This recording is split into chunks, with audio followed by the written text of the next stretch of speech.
back, everyone. I'm Halima Sharif, your host and producer for Anything and Everything, the internet-based show which acknowledges that everyone has a story.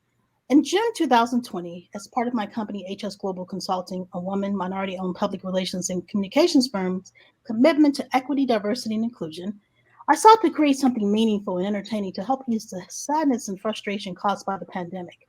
To date, I have produced over 30 episodes within the following categories: the New Orleans music legends, women catalysts, women of color catalysts and their allies, the artist circle, the brotherhood circle, the women, now the Muslim women catalysts, and many more segment platforms to come. I've interviewed such notables as former executive writer producer for the Martin Lawrence Show, Kenny Buford, New Orleans jazz legends Everett Kid Jordan, Jermaine Basil, and Roger Dickerson, actor, comedian, and Saturday Night Live's first Black actor, Gary Mars, famed comedian, actress Lunel, First Lady Jill Biden's chief of staff, and former U.S. Ambassador of Uruguay, Julissa Reynosa, Kimba Hendricks, Director of Diversity and Inclusion for the House of Representatives, and Suba Berry, Saramount's President and CEO. For the record, Saramount represents the evolution of an enduring legacy supporting and advancing women in the workplace over the past 40 years to the important work we do today of empowering inclusive workplaces for all. For more information about Anything and Everything Media, visit www.anythingandeverythingmedia.com. We have had some amazing women featured this month, and we are grateful for all of their accomplishments and their contributions.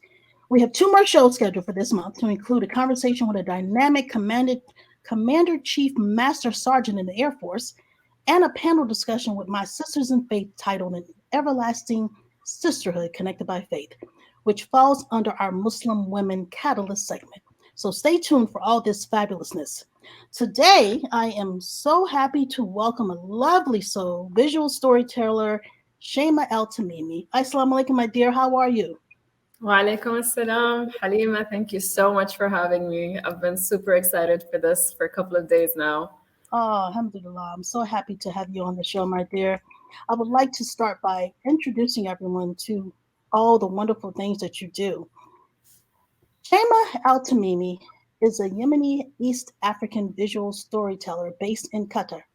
Her work is inspired by social and cultural issues and reflective of her own personal story.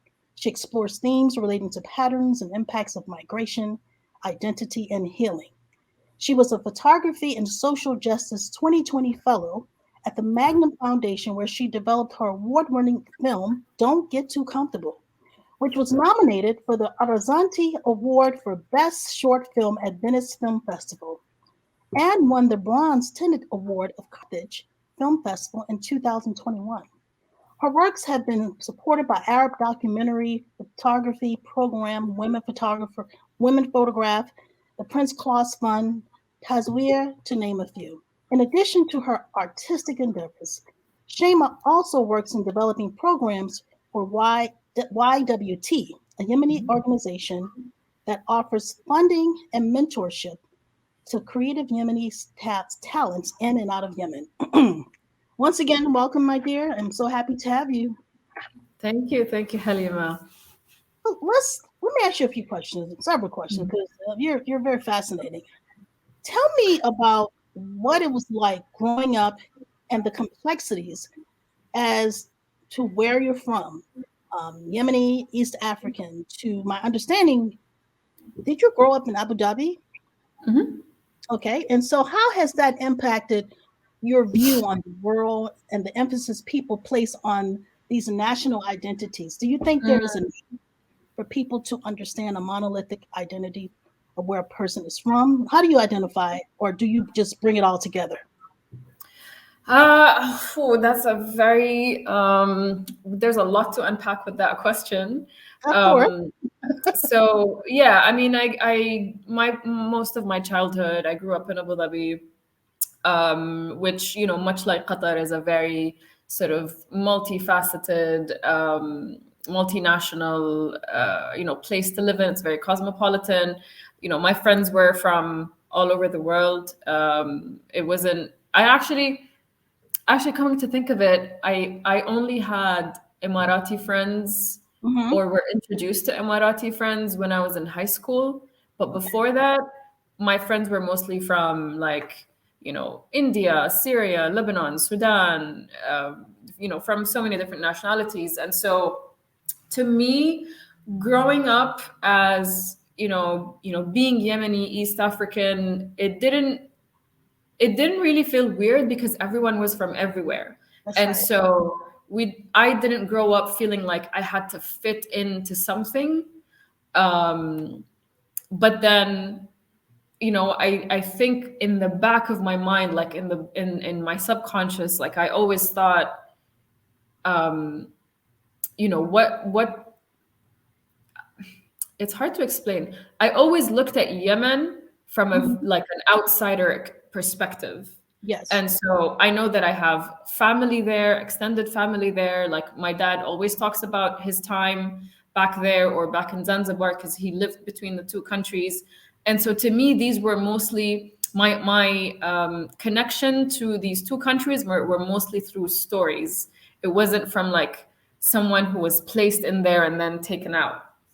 Exactly. Um, but Mhm. then as I grew up, obviously, you start to have all these existential questions, specifically going through, certain things that, once you start sort of wanting to travel with a Yemeni passport, suddenly things are, very different. You need to get a visa. It's not easy to get into places.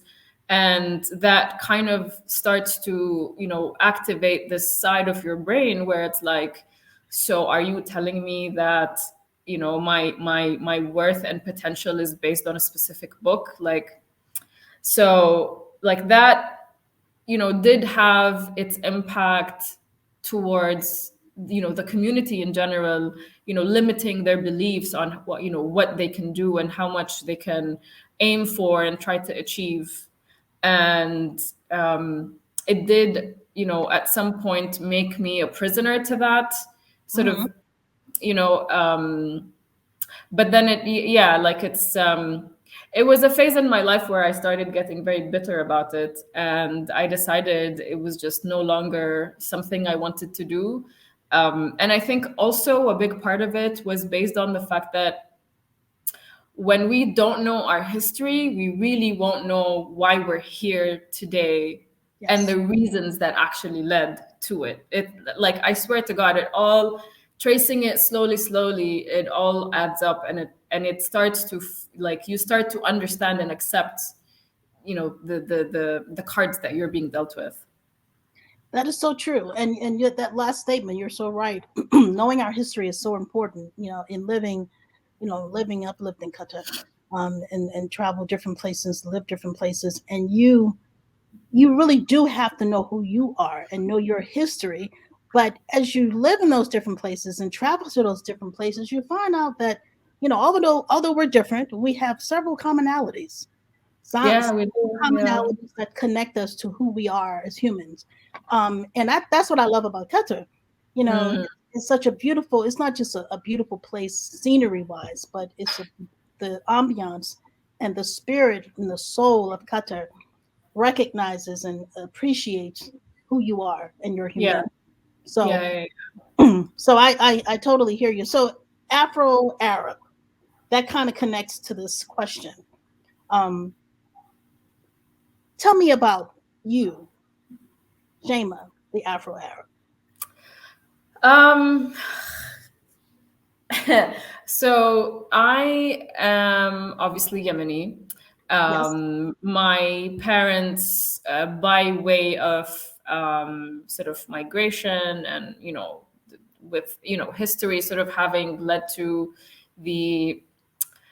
having led to people sort of marrying each other and intertwining cultures and all of that, we had a big part in well, my ancestors had a big sort of hand in Tanzania, my mom in Kenya. And so normally, even when I say East African, it's because like it's hard for me. Like I'm not trying to pick and choose which one because my father grew up in Tanzania, my mom grew up in Kenya. So I just try to be a little bit more inclusive and embracing of the fact that it's more than one country, Exactly. who in a way have very similar sort of culture, food, language. It's almost the same. But me being Shaima, the Afro Arab, there were so many things that I never really thought of or considered as a child. Like, for example, having curly hair, it was, and specifically having curly hair as an Arab girl, like Hmm. that was always considered as something that you needed to tame, something that you needed to Hmm. straighten, because the Arab standards of beauty are very much um, um, sort of influenced by Western standards. So, like from a very young age, we had to either relax our hair or go to the salon to get it straightened all the time. And especially my mom, because her type of hair is not the same as mine. So, and I hated combing hour every day. So in order for her to sort of I guess make things easier for me and relieve her from the duties of having to fight with me all the time, um, generally my hair would always be relaxed, but then that also led to, like it led to a lot of bad experiences with having to grow up with like hair that's always messy and cut, and it's not healthy, and it's always falling and breaking. And that messes up with the way that you're sort of comfortable with yourself, with your feminine Hmm. identity, because you always feel like you need to, be better at something, or not feel like you should be actually embracing what God gave you. That's right.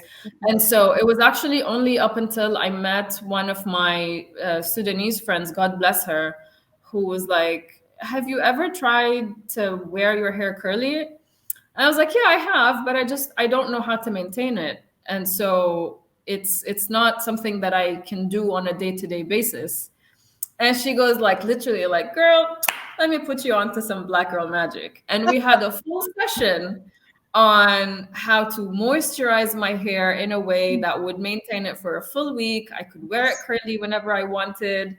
And that to me was extremely transformational, Yes. because I finally felt like I could embrace the Afro part of my identity Exactly. without having to conform to standards that were just impossible to achieve, that were not healthy, that were screwing up with my mental health. Because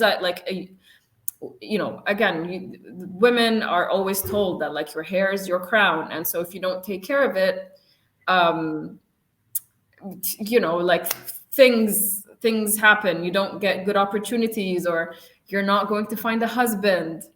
um and for me it wasn't even about that. It was just about like, why can't I just do whatever I wanted without having to always, for example, deal with my hair excessively falling or smelling weird from all these chemicals. Yeah. So yeah, I don't know if I'm going off on a No, tangent, but no, you are right on track. You're yeah, right yeah, on yeah, track. But then again, you're on the track that you need to be on. And I think this is a great message considering, once again, talk about our differences. But here's a commonality that yeah, you being an Afro Arab, the Afro part, I'm an African American woman, I'm an African American Muslim woman, you're an Afro Arab Muslim woman, but we have hair. You know, we our do. hair that commonality. And then as a black woman, we have Mm, those same issues in the states in America, but we where our crown is much bigger than our hair. And there are yeah, so many you mentioned about female identities. That is an impact depending on who that woman is. The hair is so important. And yeah, so there have been so many conversations about hairstyles and what is appropriate. Well, what's appropriate is what's best for you and your hair, because everybody's condition is different. Everybody's different. Yeah, situation is different. A person may have an illness and they may not be able to grow hair. And a mm, person's hair, whether it's kinky, curly, it's the beauty of who you are. That's who you are. That's the way God made you. So I hear what you're saying, and I think everyone else is hearing what you're saying. But at the end of the day, you realize you never had to compromise who you were as an Afro woman and as an Arab woman yeah, together. you're a woman at Yeah. the end of the day. So I totally hear you. So it makes a whole lot of sense. How did you get Yeah. into photography and filmmaking? Um, it was a very organic process, actually. My father is very big on photography, and Mhm. so as a young kid, like it started with him signing me up to photography summer class, and it was something that I took interest in just during that time, just because it was something fun that I could do during the summer. But I never really knew that this would be the path that I would take many, many years later. Mhm. And so we both have this sort of like, we speak the same or understand the same visual language. And to me, like, it started mostly with sort of street photography during my travels. And I actually found that having a camera was the best tool or the best excuse to get closer to strangers, because it was like this buffer that allowed me to be like, hello, do you mind if I take a photo? Yeah. When normally, honestly, I would be too shy. Like, if you ever catch me in a room of, like, I don't know, a networking opportunity or a party, like, I would be so scared to go and say hello to people. But having a camera is like the best buffer that I could ask for. And so it kind of allowed me to sort of explore a different side of my personality, yet at the same time, getting to know different cultures. And I did that for a couple of years until I decided to sort of turn the camera on me.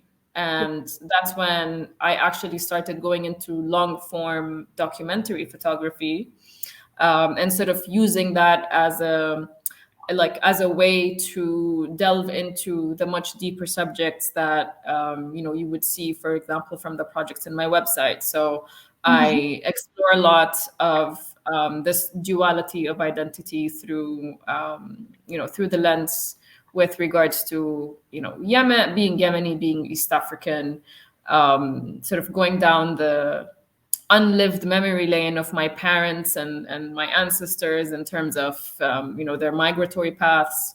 So yeah, that's it. As I said, like, it was a very organic process. It's not like I have a full-time job, so this is something I still do on the side, but I have been dedicating a lot of time to get into that, because at the end of the day, for me, photography is very personal. Of It's course. yeah. Of course. I You mentioned your father, and so in addition to your father, who were some of your influencers? Ooh, do And you mean like in the people field that I am in? in the field, who served as a sense of inspiration for you to continue pushing forward with whether it's photography, Mm. or some passion that you just truly enjoy, which is art. So, okay, that's a very easy one, because I cannot. He wants to come in for cuddles. That's okay. He wants to be a part. Look, that's why the name of the show is Anything and Everything, because literally you Yeah, don't know who's gonna come in the screen. What's yeah. his name again? Kamun, Come on. Kamun. He's named after a spice, cumin. Okay. I love Yeah, cumin. that's what it's called in Arabic. Kamuni. Hilarious. Yeah, so after my father, I would say it's definitely this guy called Mohammed Samji, Okay. who is sort of a motivator and a good friend. He runs this sort of photography space called Gulf Photo Plus, whereby he invites a lot of photography professionals, curate different shows and workshops, of which I took one like a couple of years ago. And it was a specific workshop that was a week long that I took with this Jordanian Texan Mm, photographer named Tanya Habjoka, who okay. then became the sort of force that veered me into a direction that like I never ever thought I would take. and it was like a deep dive into myself.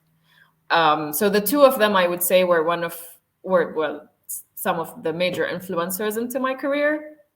And I do owe a big part of my success today towards, them always encouraging me and sort of guiding me into specific directions that I did not know about. Because at the end of the day, I did not go to photography school or storytelling school or none of that stuff. Like, I don't come from an artistic background. Okay. I actually like have a master's in real estate. That was the sort of career that I was in just after I graduated.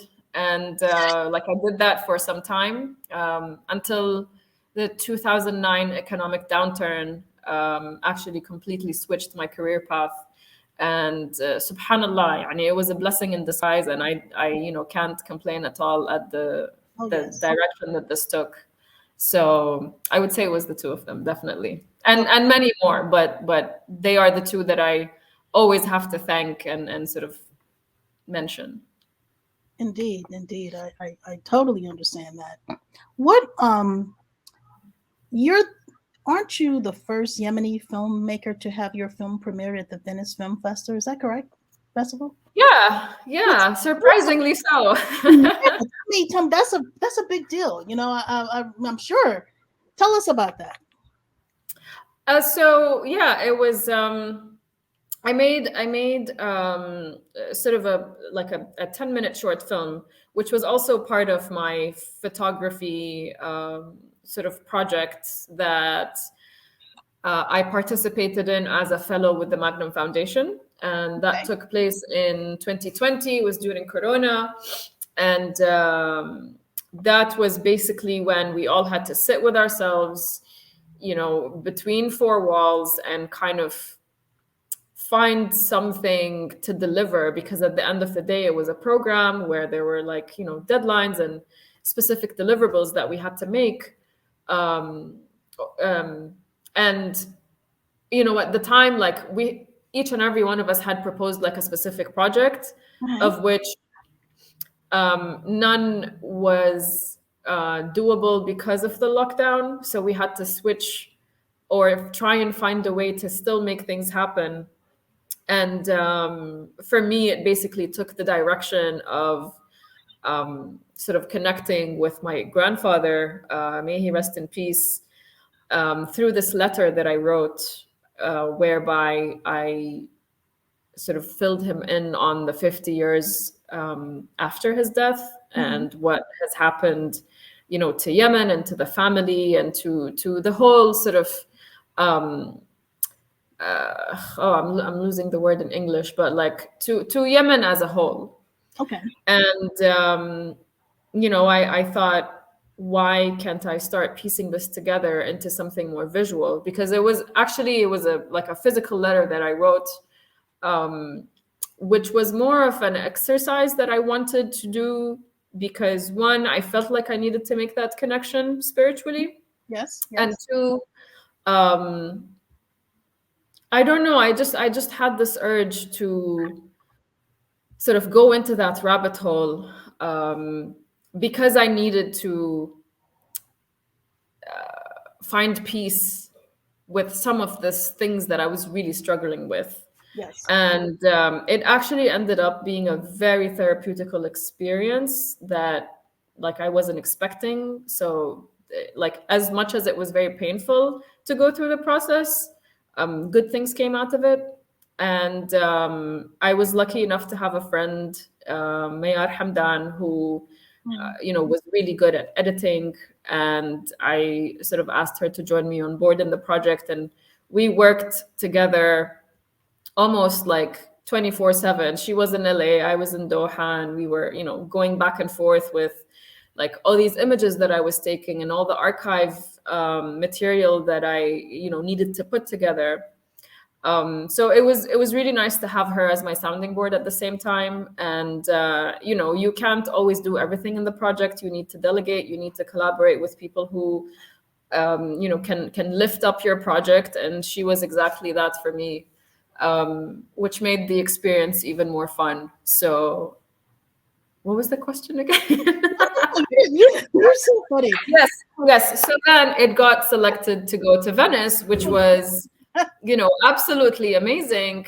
And that's when I had realized, like, Venice is such a historic festival. It's been around for 78 years, and as much as it sounds sort of fancy to have broken that record of being the first Yemeni, but Mhm. at the same time, to me, it's like it's actually sad that there aren't Yemeni films. Yes. And it's a reality that we need to start changing. We talk a lot about we need to start telling our own stories and sort of owning our own narrative. But also at the end of the day, it does go down to also sort of creatives and artists not being able to find the right level of support to reach to such sort of platforms. So, and that's why I work with YWT. I'm on the board of this organization Mhm. that provides sort of production opportunity, not production, sort of mentorship opportunities within film production. And it is dedicated to Yemeni creatives inside and outside of Yemen. And the aim, at least for now, is to try and have give people the right kind of tools to access training within film. Giving them the right kind of mentors, and hopefully contributing to like the variety of stories coming out of Yemen. Yeah, I think that goes back to your earlier mention of history. Knowing your history and where you're from, and I'm sure you're able to bring a lot of that into the work that you're doing. And then you're a woman, Yeah. being first Yemeni, but at the same time you're a woman, an Afro-Arab woman. So that all it makes a whole lot of sense, and it comes together. Yeah. As a woman, what are the challenges that you face as a young woman in your respective region, especially in your industry? So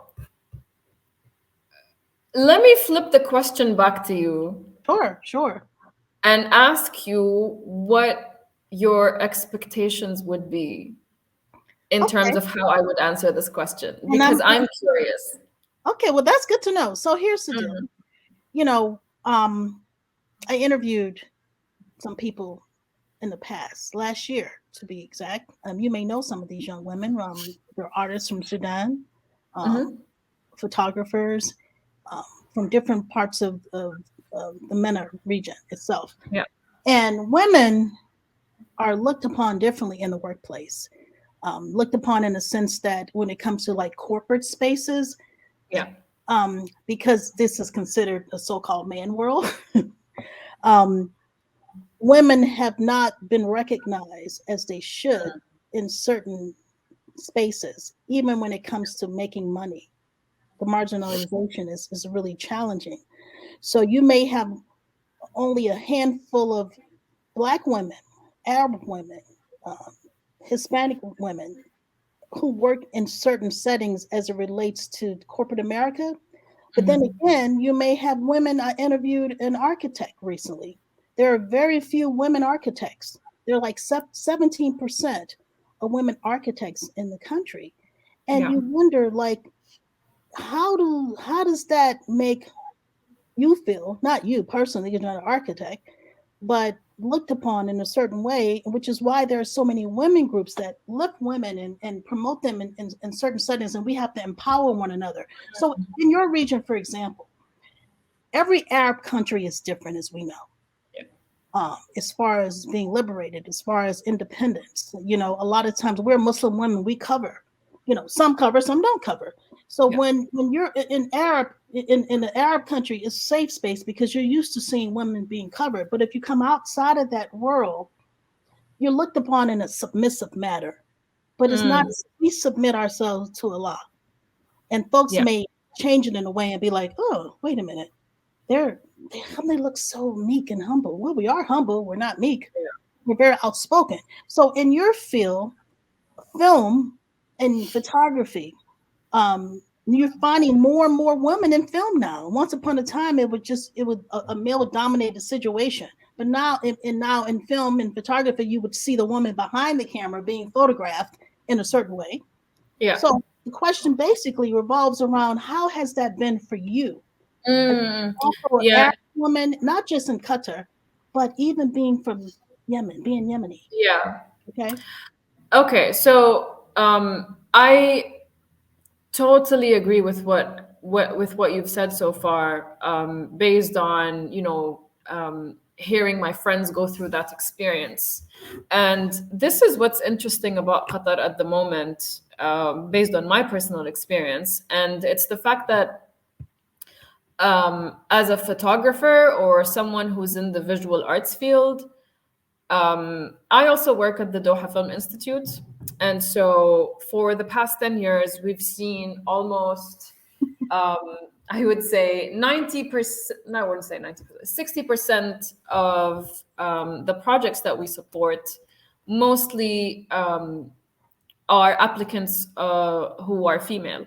Okay. Yes. And it just so happens that, I mean, again, I'm just trying to give you an example. Like, for example, in Sure. where I work at the Doha Film Institute, where I would say 60% female in the workforce or like in the office. Mm-hmm, mm-hmm. A lot of the projects that we've helped fund are mostly by women. And I mean specifically within the local context, not internationally, because we do support international projects as well.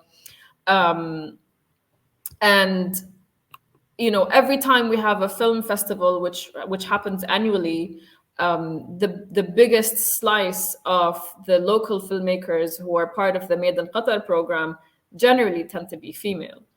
And people from the West specifically always wonder or like ask, for example, how is that? What does that feel like? Do you go through certain challenges? And the thing is, it just so happens that when you're in the arts field, especially in this region, you would technically find more women than men, Yeah. because they've been, I don't know if it's right for me to assume that they've been conditioned to sort of be interested in more of the sort of macho jobs, like being an engineer or like a doctor or a business person or an investment banker, blah blah blah. And so you know men generally haven't, from my experience, haven't, like the majority of them haven't been gearing towards the arts field. And there's actually very few of them.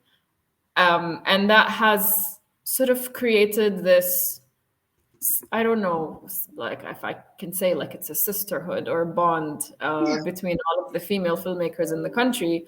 But the support has always been there. Yes. Um, I personally can't say that there are specific challenges that I've gone through only because I am a woman. I think that if anything, it has given me access to certain things that men wouldn't have the access to. Mm-hmm. Um, but I honestly can't think of an incident whereby I felt like I was discriminated against because of my gender. Right. I can understand that. And and I know living in And that's not to say that it hasn't happened. I just feel like, again, living in Qatar is kind of like being in a bubble. yeah, And so going outside of that, I'm sure the yeah, roles would be reversed or things would be very, very different. And so in that sense, it's been refreshing, to be in a space that feels safe, that, you can always go and ask for support. yeah. But yeah. Yeah, you excuse me, you're 100% right about that. Living in Qatar is like living in a bubble. I think when I've shared my experiences with folks, and it's like unreal. But if you've never been to those countries, you just automatically assume it without recognizing it. And I have to also, you know, um, give props and respect to Her Highness Shakamoza Bint Nasser and the Qatar Hmm. Foundation, Yeah. because she very much empowers and heightens the role of the woman in the entire region. At BCUR Arts Qatar alone, there are more women in this Yeah. space. Yeah, So you know that actually. yeah, Exactly. it's totally like with Tasneem, Tasneem and all, there's a whole woman entourage of things. So it's quite different landscape. But like you said, you come outside of that bubble, depending on what country and where you are, it could be a completely different landscape. So Yeah. Yeah. Yeah. totally Yeah. agree. So tell me about your film. Don't get too comfortable. Okay. I mean, I sort of touched on it, and Yeah, you did, but I want to. yeah. Then I wish I had something to show, but Ah, there was a trailer actually on my Instagram, like somewhere down the line. really, But okay. um, okay, ask a bit more specifically. It's okay. So I basically what I can tell you that I haven't shared is that um, given that it was a project that I completely worked through during lockdown, it is also a project that is like especially close to my heart because it's family made, Okay. and so I was blessed to finally at some point be able to go back to Abu Dhabi and see my family so that I could also like dig into the archives, and it allowed me to connect a lot deeper with specific family members, especially my father, who would always be very eager to tell me all these stories, about his childhood and his past, which are sort of like clips that I've used within the film. And, for example, like I had my grandmother singing the introduction to the film itself.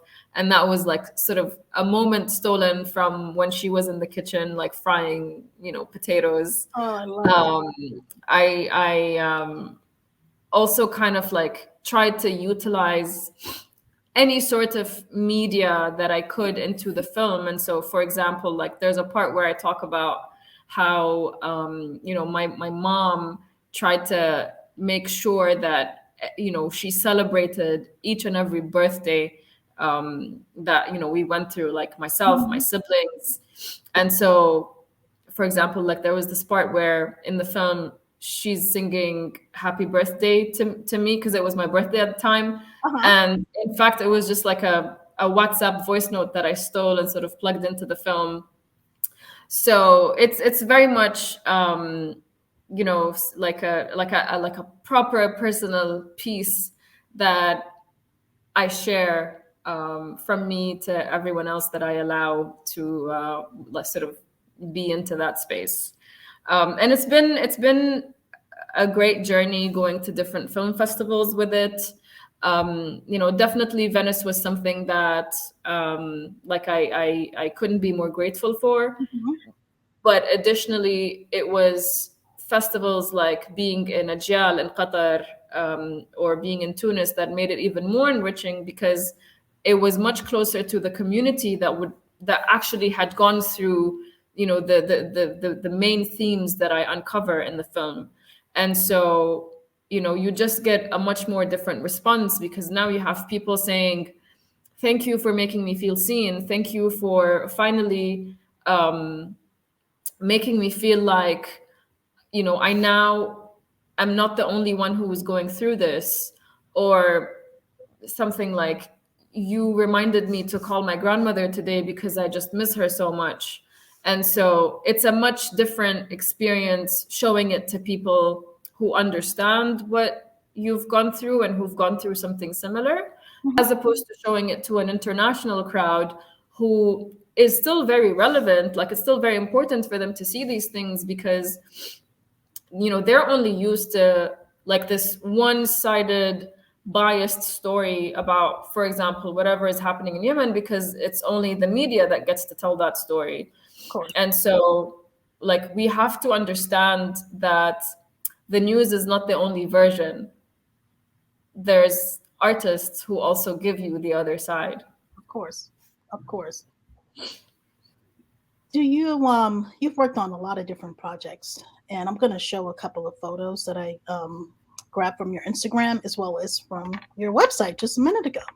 So I want you to walk us through those and Oh, it's about them. So here's the first one. I think this was recent, right? Yes, this was from an outing that we had actually a couple of days ago. During so March is technically a month where this campaign called Qatar Creates runs, Mm-hmm. and it's basically this culmination of different art exhibitions, talks, workshops, people coming from every part of the country to attend. And we had just had dinner here with some of the people who were in the photo. Mm-hmm. Um, and it was really nice because the talk that I was moderating kind of led us to also visit this exhibition in that was part of Tasmim that was called Futurisms, curated by Ingrid Lafleur Yes. on Afro futurist art, And she's from which was Louisiana. Didn't is that right? I don't know if she's from there, but I know she's based there. Okay, so based in And so she had attended my talk and told us about her exhibition. So, and this is what's amazing about at least finally being out of lockdown is that you can finally start attending things face to face, connect with people on a deeper level. And so one thing led to the next, and that's where we all ended up going for dinner. But it didn't stop there. Like we kept on going to things day after day after that until they left town, sadly. Is this a part of that too? Yeah, so this was one of the main pieces in that she curated within her exhibition. I don't remember who the name of the artist was, Mm-hmm. but I definitely found it very, very interesting, and it's something that spoke to me a lot, which is why I definitely have to capture it. Of course, of course. And then this one. Oh, this one, that's you're taking me down memory lane. I think this was from 2019.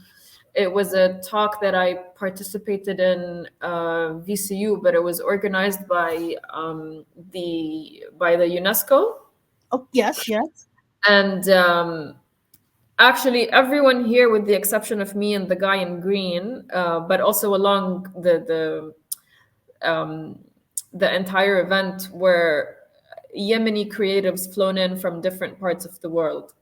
Awesome, awesome. Yeah, and it was amazing because we're used to always sort of being in our not being in our own bubble, but because we don't get to okay, first of all, the Yemeni diaspora is humongous. We are Mhm. everywhere. And for this event to have flown, I would say, like the creme de la creme of Yemeni artists around the world, it was just so heartwarming. Oh my goodness. And I don't think I ever like I don't understand the emotions that I was going through during that event, because it was the first time for me to see this level of unity, this level of like togetherness. Like we all were there for one specific cause, and we just poured our hearts That's amazing. into these panels. Yeah. That's beautiful. And I'm going to go through a couple more quickly. Um, this brings back memories with the window washers. Yeah. I mean, this wasn't a specific project, but it was a moment that I really needed to capture. Um, yeah, of a window cleaner, and this was from our house, which is on the 21st floor, Okay, okay. on a rather sort of gloomy day. Yes, Um, yes. but yeah, always interesting to witness this level of Yes, it is. And I'm like, oh my goodness, I'm afraid of heights. And then you've got this on your website. Wait a minute, what Yeah, happened? so this photo was actually part of my first project called As If We Never Came. Mm-hmm, Um, mm-hmm. that was supported by the Arab Documentary Photography Program. And so my film was actually an extension of this entire project. Okay. And I basically, like, part of, being, Yemeni, specifically from the South, I wanted to pay homage to our East African side, through this image where you see the lady in there is my sister. who I had fun shooting with as well, Well, where you see her wearing this two-piece garment that we call leso. And these sort of fabrics have, I don't know if you can see the text underneath. no. So here it's just you. It's like this. There's Oh, this I white. see it. I do see it. I do Yeah, see the text. I see yeah, it. yeah, yeah. So these garments normally come with very sort of sassy, witty proverbs, or sometimes they could be motivational proverbs that are written in Mhm. Swahili. And it's just part of the culture of being Yemeni as well, that we still get to wear them to this day. Not just my family, but the entire sort of um, either the diaspora or people in Yemen. And yeah, I kind of wanted to give tribute to that through this image, which a lot of people like it resonated a lot with them, because you normally don't see that in photographs. Of course. And here's one. Well, put them side by side. Mm. So Yemeni beauty rituals, if you want to click on that, Well, is actually, also, I'm not sorry? on. I took a screenshot of it, so I'm not Oh, okay, okay, okay. on a website. Okay. Okay. Yeah, yeah, yeah. So this project was also a tribute to like the specific beauty rituals that we practice as women, as Arabs, and specifically being from Yemen. There's also this like lack of representation within how Arab women like to sort of come together and sort of beautify themselves together, tell stories together, and just connect with one another. And generally within our culture, we have three main ingredients that are commonly used, and it's honey, sidr, and henna. Yes. So this was basically a photo shoot that I did with some friends, basically to sort of relive these moments that women used to do in the recent past. I wouldn't say like in history, but now obviously with the modernization of the cosmetic industry, you don't have these communal moments where women come together as commonly as they used to. So there's everyone goes to the salon nowadays, or like these moments of beauty tend to get taken privately to your bathrooms, where Oh you have yeah. your morning routine and night routine and all of Oh, that. Yeah. so true. And then Yeah. borders. The borders is part of that too. Borders was a project I actually collaborated with Hadir on. Okay. Shout And out to this, Leah. yeah, this was one of our very first projects, kind of just experimenting in an abstract way, this duality between, being a woman and, living in a patriarchal world, and just how kind of exploring how women feel in terms of how men perceive them to be. Right. Um, so, I mean, it would have been interesting to just see some of the images, but Oh yeah, a lot of the projects that I work on are also very experimental, and definitely. Yeah, and they're beautiful. And just for the record, so folks will know who Hadir Omar is an Egyptian new media artist, designer, and educator. So just to give her a shout out, I have to have her on this show. She's been such a busy bee. it should, yes. So a couple of more questions, and we'll wrap up. Tell me about a proud moment for you. And I'm thinking it may have been the film festival. Who knows? What's something else? So your film. Um, Actually, there's several of them, but I think for me it was seeing how my parents kind of seeing the pride in their eyes, with all the success that the film has received so far. Which, I mean, to me, it's not necessarily about the film itself, but I think it's because living or growing up in a family that are also children of immigrants, there's a specific mentality that they raise you with, and it's usually the mentality of always being on survival mode. And so I don't know if that's something you go through, Okay. but for us it was always like, you need to always say alhamdulillah with anything and everything that God gives you. Exactly. Yeah, like don't it's not about don't try to aim for much, but like as long as you have a roof over your head, you have food to eat on the table, you're safe. Like that was the cap of your existence. Like you don't have to be too greedy. And it's also mostly because like you need to stay out of trouble. You shouldn't be doing this, you shouldn't be doing that. Like, why should you try and push and reach for the stars when you have everything that you need to be safe? And so I think, given that I kind of, with this project and it's being picked up by specific sort of organizations outside, um, it showed them a very different side of me. Mm-hmm. And the fact that I was there to share our story with the world, in a way that also honored everyone's sort of presence and life and history. That for me, that was the He's just like right in the camera, like really, really. He's like, I'm tired of you talking. Okay, like show me some love. Too yeah, funny. Oh, sweet. I hear you, and going back to Alhamdulillah for everything, literally everything. No yeah. matter what happens in life, we have to always be grateful, and for all those moments, those ups and downs. What's on the horizon? What's next for you?